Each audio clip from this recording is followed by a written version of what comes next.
I'm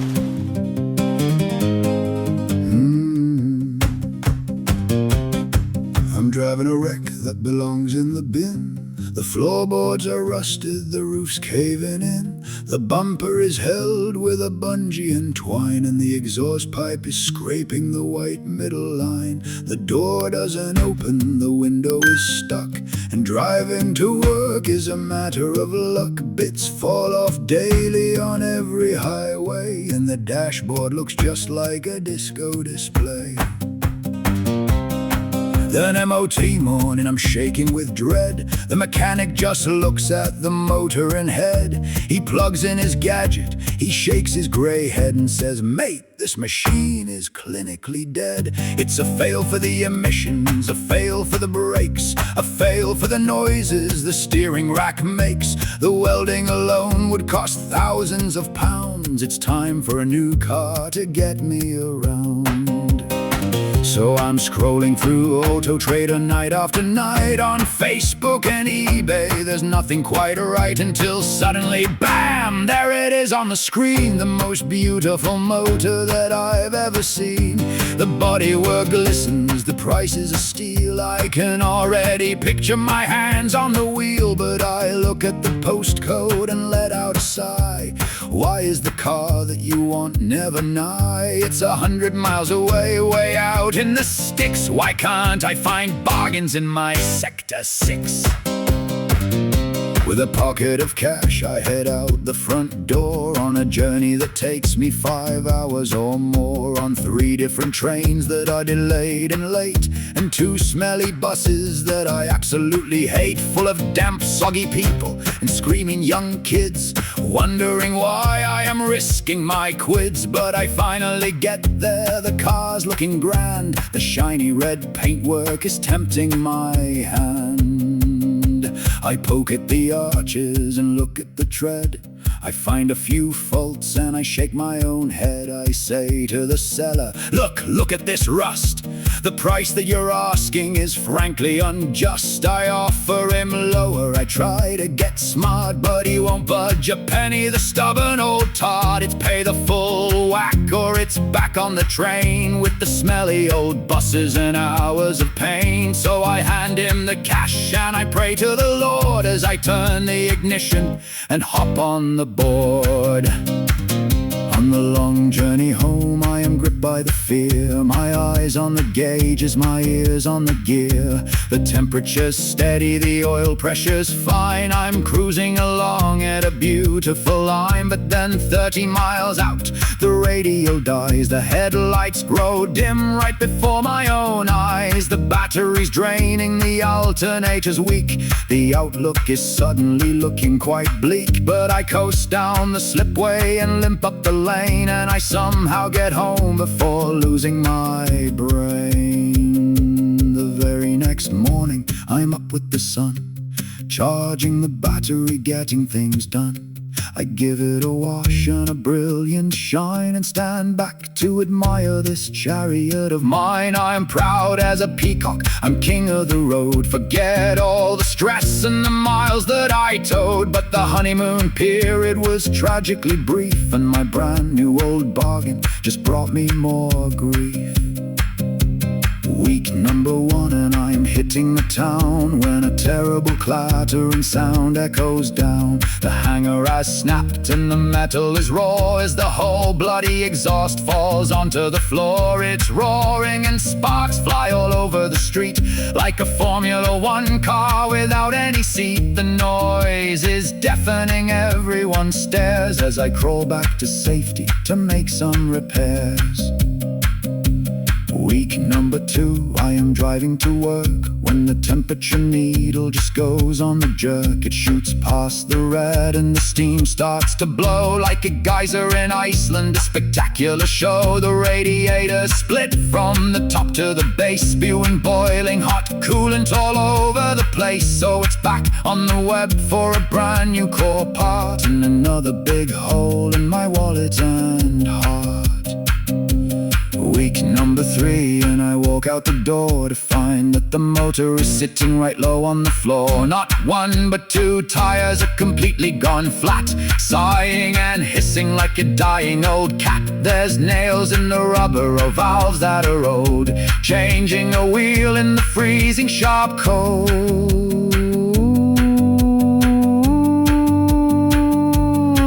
Number 4, and I turn the key around, and the engine makes absolutely no kind of sound. No clicking, no cranking, no effort, no spark, just sitting there dead in the cold and the dark. The starter motor's jammed, or the wiring is blown, the most unreliable heap that I've owned. Week number 5, and I'm back on my phone, sitting in darkness and having a moan. I'm opening Auto Trader, eBay and the rest, looking for something that's better assessed. Facebook Marketplace, scrolling all night, hoping to find a new vehicular light. My wife isn't happy, she's screaming at me. There's more naked cars than soft Nick, can't you see? The driveway is blocked and the garden is full of oil-stained old bangers that I had to pull. She says that the house looks just like a scrapyard, and living with me is incredibly hard. But I just shake my head as I look at the view. Women just don't understand, it is true.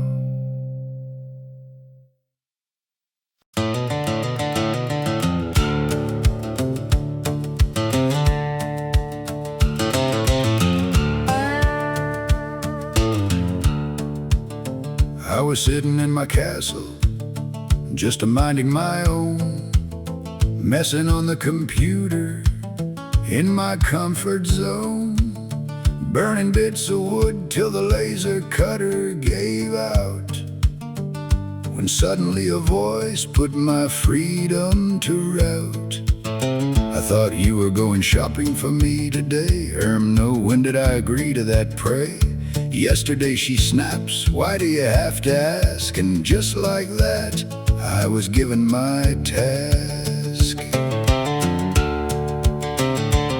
I suppose you've forgotten, well it's okay I guess. I'll just have to go myself and clear up this mess. I paused for a second, looking up at the sky. Alright, I'll go in a minute, says I. She barked, I know your minute and standard routine. I fell for the trap and I cleared the machine. Great, here's the list, but what hit my look wasn't a list at all, it was a bleeding book. I arrive at the supermarket, battle lines are drawn. Problem number 1 starts a frowning on the lawn. Where the chuffing hell am I supposed to park this car? Every single space by the entrance is a star. Look, I am an old git and my knees are getting old. I can't be hiking miles in the pouring damp and cold. Eventually I park at the far end of the lot and begin the bloody trek from this godforsaken spot. Problem number 2 with the epic tome I've got. A wire basket isn't gonna clear the lot. Bollocks, I haven't got a pound coin in my jeans. My pockets are empty of the tokens for the machines. So I have to hike back to the car, feeling fit to drop. Grab a quid from the dashboard, then hike back to the shop. I'm knackered already and I haven't stepped inside. My legs are crying out and I've lost my bloody pride. I slide my pound coin in the slot, give a almighty yank, but that trolley isn't budging from the metallic rank. Then bugger me if I don't spy a trolley sitting loose, not connected to the others, just waiting for my use. A completely free trolley, no chain and no lock. That's my trolley now, the finest on the dock. I'd grab it real quick before anybody sees, thinking finally fortune has answered my pleas. Problem 3, steering this machine is like nothing on this earth that I have ever seen. It's got 2 wonky wheels and one that's completely stuck. Trying to go straight is just a matter of luck. Typical, eh? Free is never free without a catch. The shopping trolley's gone and met its match. It's got a mind of its own, going sideways down the aisle, while the shoppers look at me without a single smile. Problem 4, I look down at the text and I haven't got a clue what I meant to look for next. Item number 1, flax, what's that about? Then kombucha SCOBY, what on earth does it breed? Sea moss gel, well I guess that's for your teeth. A fancy toothpaste from the ocean underneath.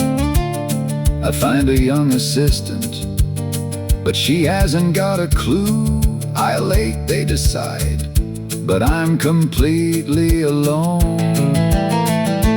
There's no SCOBY there, but I hunt the bastards down. I drag the squeaking trolley all the way to the tills. Problem 5, carrier bags, a basket of ills. I'll have 4 carrier bags, please, I tell the lass. Haven't got any cheap ones, she says, bold as brass. We only do the thick ones today. £1.99 each is what you've got to pay. So begrudgingly I take them, my wallet feeling light. 4 heavy-duty bags just to add to my plight. She's whizzing all the shopping past the laser scanning eye. Kombucha SCOBY, she says, what's this you've come to buy? I just shrug my shoulders. I haven't got a clue, just watching the display turn my bank account blue. £4, £20, 40, climbing high, £80. Stop, stop, that's surely enough. £97, 48 for this stuff. Even my debit card is weeping in my hand. Proudly I arrive home, the master of the house, like a Stone Age hunter, bringing meat to his spouse. She unpacks the first item, the SCOBY, thank you dear. Then she reaches in again, and my joy turns to fear. She pulls out a little snack right before my eyes. What is this? Just a little treat. It wasn't on the list, and my victory's in defeat. I'm in trouble again, despite all of my toil. But then comes the kicker, the final heavy blow.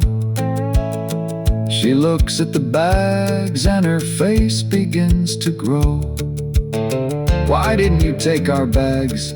How much did these cost? When I told her the price, she yelled, how much?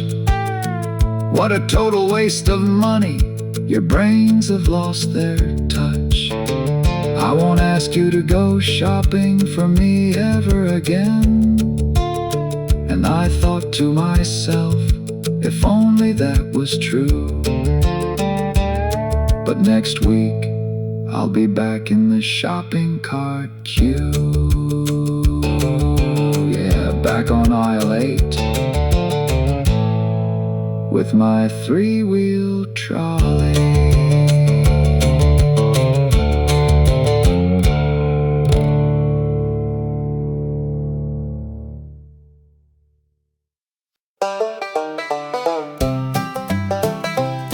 The trouble began on a Sunday morning over a cup of tea. The missus looked around the bedroom, staring straight at me. She spent 3 solid weeks in B&Q, picking out a shade, analyzing color charts and choices she had made. We argued over elephant's breath and whispering white for days. I said, as long as it's not pink, I'm fine with it either way. She gave a smirk and said, too bad. It's blushing candy roses. So much for my opinion, that's just how the story goes.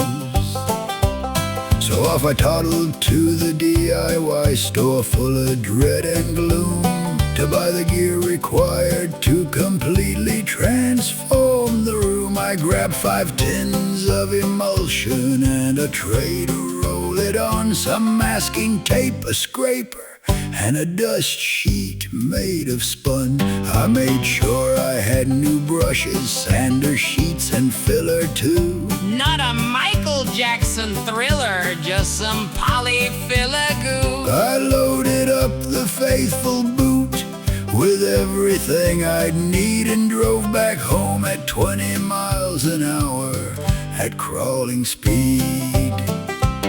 I walked back through the front door. She was waiting on the stair.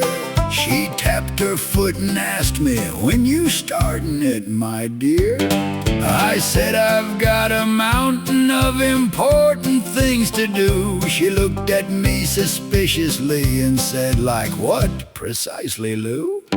"I need to clean the Nissan." She said, "You did that yesterday." "I've got to scrub the motorbike."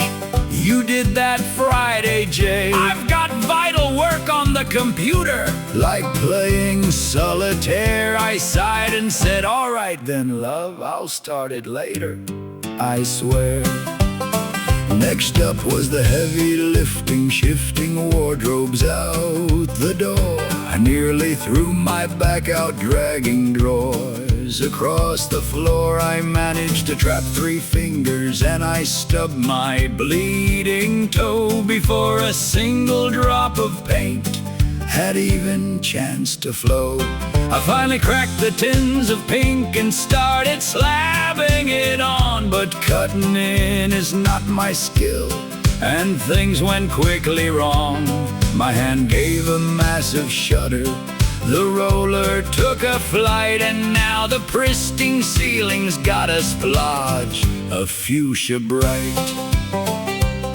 How do I get it off? I panicked, sweating through my vest. I grabbed a soaking wet dishcloth to try and clean the mess, but that just smeared the pink around, a giant bloody streak. I tried a roll of Andrex, but the paper was too weak. It left a fuzzy, mushy pile of tissue on the plaster. Every single thing I touched was turning to disaster. I thought I'll use some white emulsion, patch it up right nice, but the ceiling was aged creamy yellow. I should have thought it twice.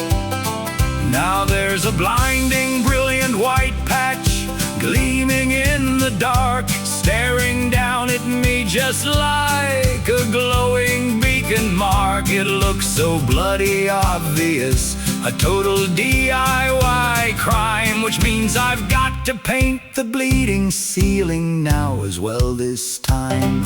I slogged away for hours till my shoulders were on fire, reaching up and painting till my arms began to tire. And just as I approached the corner, ready to collapse, the tin ran dry, completely empty. Typical mishap.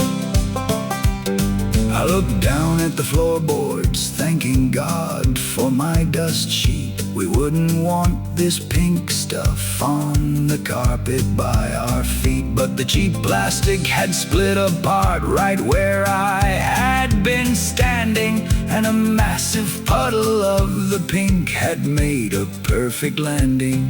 I grabbed a stiff bristled scrubbing brush, down on my hands and knees, praying to the DIY gods, shouting, "Help me, please." Thank goodness it was water-based. It came out in the end, but 3 long hours of scrubbing nearly drove me around the bend.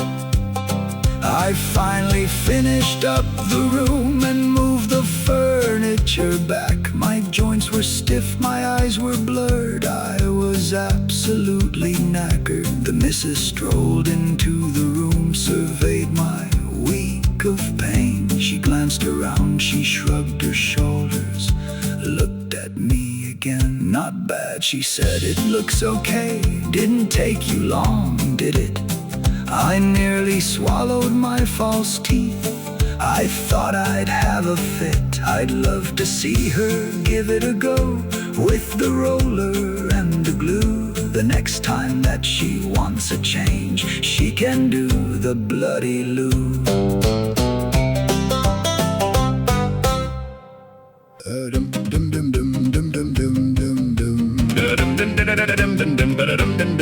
I dial the number, I've got a complaint. I'm trying my best to practice restraint. The automated robot tells me with cheer, you are number 90, please stay on the air. Why am I never at number 1? This afternoon's over, my day is now done. Then comes the whole music, crackly and low. Some terrible synth track from decades ago. It sounds like a cassette that's been chewed by a cat. Static and hiss and a flat hi-hat. Number 90, number 80, moving so slow. Where did my afternoon sanity go? Our operators are busy, they're working so hard, like bollocks they are. They've got the T-card. Number 40, number 30, I'm losing my mind. The worst hold music that science could find. Number 10, number 9, I'm next on the cup. Then buzz, bollocks, they've hung up. Frustrated and fuming, I redial the line. You are number 80, oh brilliant, divine. 70, 60, 50 and 4, 30 and 20, my head's on the floor. 10, then it answers, a miracle day. Welcome to We Couldn't Give a Shit SA. For accounts, press 1. For orders, press 2. For technical queries, press 3. For the queue, for complaints, press 4. For refunds, press 5. Hang on, I'm losing the will to survive. I can't remember all these bloody decrees. Press 0 to hear them again, if you please. For accounts, press 1. For orders, press 2. Then the missus walks in asking, what's that you do? She starts telling a story about her mate Jen. Bugger! I've missed all the options again. I slam down the 0, the robot returns, while the fire of fury inside of me burns. None of these options are what I require. I just want a human before I expire. A real living assistant to talk to today. Accounts, press 1, that'll do anyway. Number 90, number 80, moving so slow. Where did my afternoon sanity go? Our operators are busy, they're working so hard, like bollocks they are. They've got the T-card. Number 40, number 30, I'm losing my mind. The worst old music that science could find. Number 10, number 9, I'm next on the cup. Then buzz, bastard, they've hung up. A voice finally answers, the connection is grand, in an accent that I cannot quite understand. Error, we your call, glad to help if you please. Name and number account you give me with ease. I blink and I stutter, I shout out, what's error, mister? You want me help you or not? Yeah, why else would I bloody well call? I slowly spell out my name to the wall. For security, mister, we have question to ask. 3 riddles, a puzzle, a treacherous task. I pass all the tests, I explain what is wrong. I poured out my heart in this helpline song. The voice says, mister, you got wrong department here. Call again, press 4 and the line will be clear. I scream, no, no, no, don't you dare put it down. Transfer me now to the next guy in town. But the line goes dead cold with a familiar tone. Bzz, bastard, hung up the phone. Redial, you are number 80 in queue. 70, 60, I'm turning deep blue. 50, 40, 30, 20 and 10, I am next in the line for the slaughter again. It answers, I slam number 4 with my thumb. Arrow, mister, for security, answer questions please, come. I've done this already, I yell in a huff. I answer the questions, I've had quite enough. How we help you, mister? I explain it once more. The very same problem I mentioned before. Mister, you department comment is wrong, don't you see? You need to hang up and press option 6 key. What? Fuck off! I give up, I'm done. This helpline has officially won. My phone's out the window, my sanity's spent. I don't even remember what the problem meant. Buzz!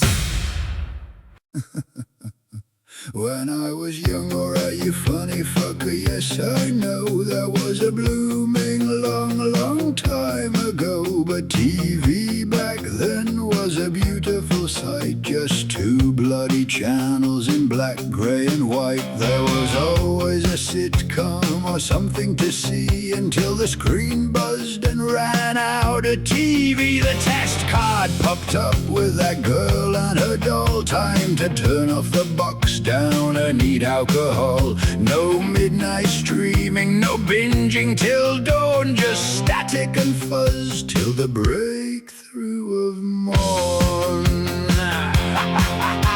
Then one day a miracle, channel number 3, then a 4th one arrived to spoil you and me. 4 channels of glory, we thought we were kings, dressed up in flares and our platform shoe things. But fast forward now to 2026, and the modern TV is a right bag of dicks. We've got options galore, it's a digital flood, sucking the sanity straight from my blood. There's a million choices, it's entirely absurd, but where is the test card? Not a blink, not a word. So many channels to watch every night. Netflix, Amazon Prime Video, Disney, it's a fright. Sky Atlantic, Max, Sky Sports on the screen, TNT Sports, Apple TV Plus. What does it all mean? Paramount, Sky Cinema, Discovery 2, and absolutely no test card to see the night through. I sit on the sofa, the remote in my hand, searching for gold in this digital land. I scroll through the menus for hours and hours, losing my youth and my cognitive powers. Seen it, seen that. Oh, that looks like crap. Seen that One twice while I took a quick nap. Then suddenly, hang on, this looks bleeding grand. the best bloody premise in all of the land. I click on the button, my eyes glowing bright, ready to settle and watch for the night.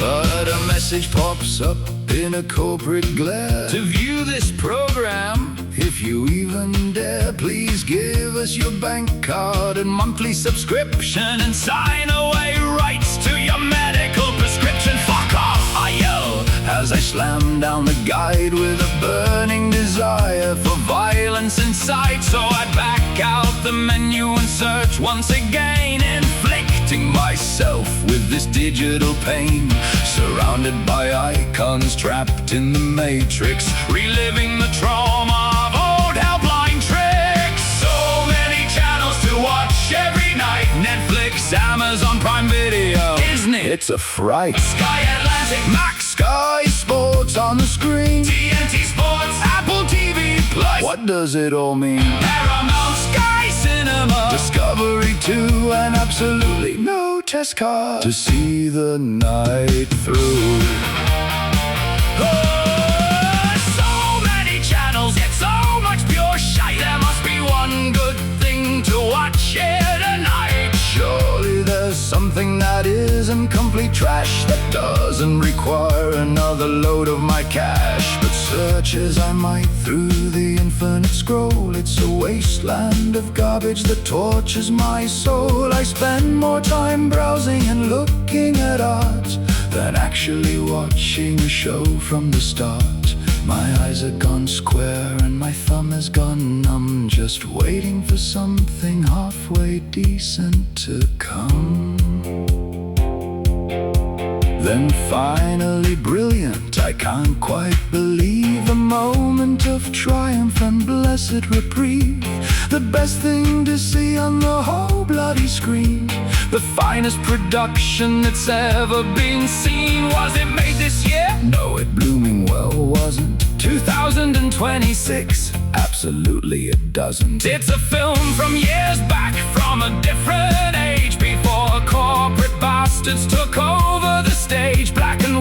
it might be with a bit of a hiss, but it's a million times better than all of this piss.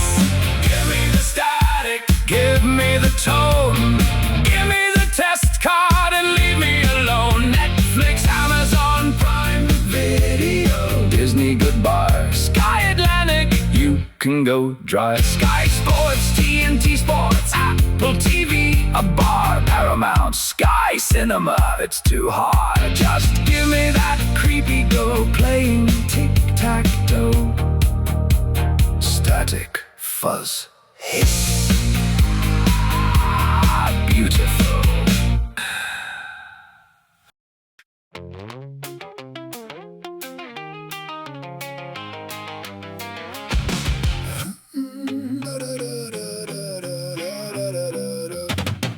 We've all met one, masters of the things they don't know.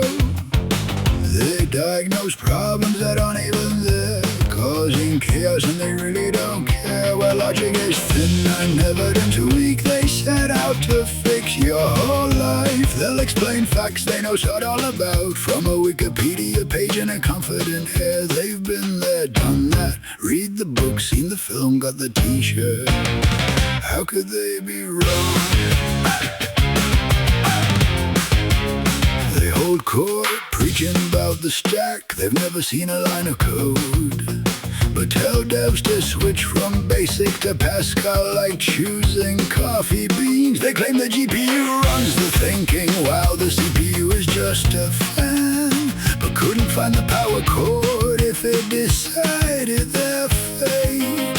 They lecture on bandwidth and nodes, thinking cloud is something drifting down a road. They'll tell you how the firewall is slowing the flow, while trying to open programs that just won't ever go. They're the masters of the things they don't know. They diagnose problems that aren't even there, causing chaos and they really don't care. Where logic is thin and evidence weak, they set out to fix your whole life. They've been there, done that, read the book, seen the film, got the t-shirt. How could they be wrong? They pick apart the doctor's plan, never opened a journal or sat through a single year of training. They lecture on which drugs to take, claiming your prescription is designed to make you weak. They list symptoms they haven't a clue about, acting like they've decoded how your body fails, even though they cannot distinguish a fractured bone from a cracked fingernail. They boast about natural remedies, insisting the science behind your treatment is flawed. We've all met one, masters of the things they don't know. They diagnose problems that aren't even there, causing chaos and they really don't care. Where logic is thin and evidence weak, they set out to fix your whole life. They'll explain facts they know sod all about, from a Wikipedia page in a confident air. They've been there, done that, read the book, seen the film, got the t-shirt. How could they be wrong? They stand over your shoulder, dissecting tax returns, claiming your long-term strategy is doomed. They've never managed an asset, yet dictate which volatile ventures will make you a fortune. They declare your savings are being plundered by elites, basing arguments on a loud podcast. They act like seasoned capitalists, unable to distinguish a secured bond from a pyramid scheme. They brag about hidden patents, vowing they hold the key to freedom, even though they think an inflation hedge is just a way to trim a garden. Oh, they're the masters of the things they don't know. They diagnose problems that aren't even there, causing chaos and they really don't care. Where logic is thin and evidence weak, they set out to fix your whole life. They've been there, done that, read the book, seen the film, got the t-shirt. How could they be wrong? The clueless mechanics, they loom over your bonnet, mocking the manual to convince you the diagnosis is nonsense. They've never held a torque wrench, yeah, bark orders about what to rip out of your vehicle. They argue your engine light is just a computer glitch, basing expertise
acting like architects of prosperity, unable to distinguish a grocery list from a luxury expense. They lecture on shared prosperity, using detached statistics, swearing they have the formula, even though they think a daily struggle is just a minor press release. They've been there, done that, read the book, seen the film, got the t-shirt.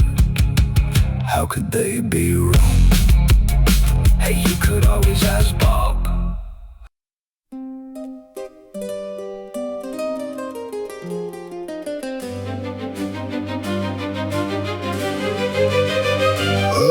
Forecast says sunshine, so I put on a vest, but the clouds roll in heavy, put to the test. It's the great British struggle, the permanent bloom. Whatever the sky does, it's bound to be doom. We're a nation of grumblers, it's plain to be seen, living our lives in a shade of grey-green. The weatherman smiles with a pointer so bold. A beautiful morning, or so we are told. I step out the front door, quite light on my feet, then get drenched by a deluge that sweeps down the street. My brolly is useless, it's turned inside out. Just a typical morning without any doubt. Oh, the forecast says sunshine, so I put on a vest, but the clouds roll in heavy, put to the test. It's the great British struggle, the permanent gloom. Whatever the sky does, it's bound to be doom. We're a nation of grumblers, it's plain to be seen, living our lives in a shade of grey-green. Then comes the winter, a flake on the ground, and the entire country goes crashing around. The trains stop in tracks and the motorways freeze. We're brought to a halt by a light icy breeze. We panic, we stockpile, we stare at the white like we've never seen snow since the middle of night. Oh, the forecast says sunshine, so I put on a vest, but the clouds roll in heavy, put to the test. It's the great British struggle, a permanent gloom. Whatever the sky does, it's bound to be doom. We're a nation of grumblers, it's plain to be seen, living our lives in a shade of grey-green. We pray for the sun, for a week of pure heat, to lay on the sand and to melt in our seat. But as soon as the mercury starts to climb high, we're weeping and sweating and cursing the sky. It's far too oppressive, we moan at the glare, gasping for shade in the stifling air. The forecast says sunshine, so I put on a vest, but the clouds roll in heavy, put to the test. It's the great British struggle, the permanent gloom. Whatever the sky does, it's bound to be doom. We're a nation of grumblers, it's plain to be seen, living our lives in a shade of grey-green. So we beg for a breeze, for a cool gentle rain, to wash all the heat from our dizzying brain. And before you can blink, the wind starts to howl, and we're back to the jackets and scowls on the jowl. We're never contented, we're never at rest, putting the temperamental climate to test. Oh, the forecast says sunshine, so I put on a vest, but the clouds roll in heavy, put to the test. It's the great British struggle, the permanent gloom. Whatever the sky does, it's bound to be doom. We're a nation of grumblers, it's plain to be seen, living our lives in a shade of gray green. So raise up a cuppa, whatever the state, whether freezing in slush or just tempted by fate. We'll talk of the pressure, the damp and the haze, for the rest of our damp and miserable days. The weather is rubbish, the report is a lie, but we'll keep on complaining until we all die. Oh, the forecast says sunshine, so I put on a vest, but the clouds roll in heavy, put to the test. It's the great British struggle, the permanent bloom. Whatever the sky does, it's bound to be doom. We're a nation of grumblers, it's plain to be seen, living our lives in a shade of gray green.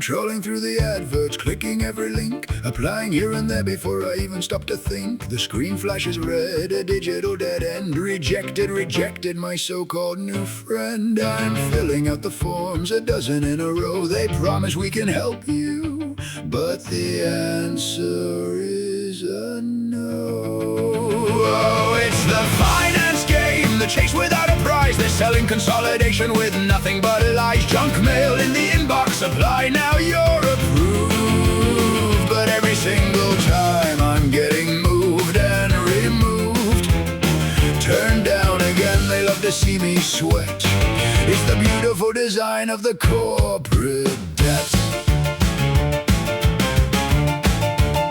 Then the phone starts ringing, a savior on the line. We've got the finance ready, the stars are all aligned. I'm filling in the forms, giving up my soul. They're digging out the numbers to fill a massive hole. Please wait, says the screen, a spinning little wheel, processing your data, trying to make it real. Oh, it's the finance game, the chase without a prize. They're selling consolidation with nothing but lies. Junk mail in the inbox, apply now, you're approved. But every single time I'm getting moved and removed, turned down again, they love to see me sweat. It's the beautiful design of the corporate debt. They asked for my blood type, my mother's maiden name, the history of my schooling, it's all part of the game. Do you have a mortgage? Do you have a cat? Does your grandmother have a pension? Can we look at that? They're poking at my credit score like it's a piece of meat, while I'm praying for a miracle to make the balance sheet. Oh, it's the finance game, the chase without a prize. They're selling consolidation with nothing but lies. Junk mail in the inbox, apply now, you're approved. But every single time I'm getting moved and removed, turned down again, they love to see me sweat. It's the beautiful design of the corporate debt.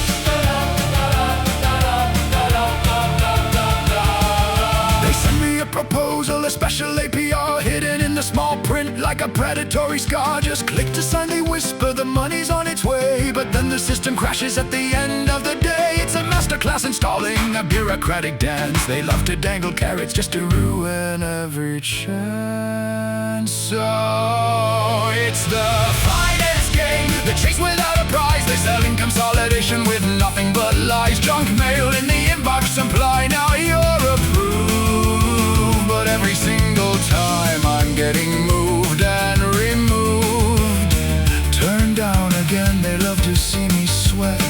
It's the beautiful design of the corporate debt. Please wait. Processing.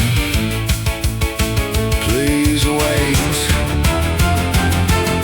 The cash is blinking, the heart beats in the throat. I'm sinking like a stone, the only one who didn't float.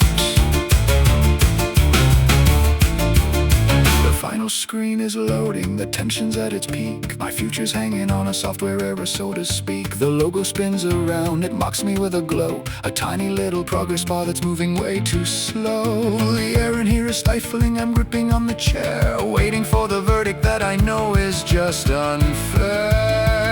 The screen goes dark, a single word of gloom. Rejected. Well, you know what I say to that? Fuck off!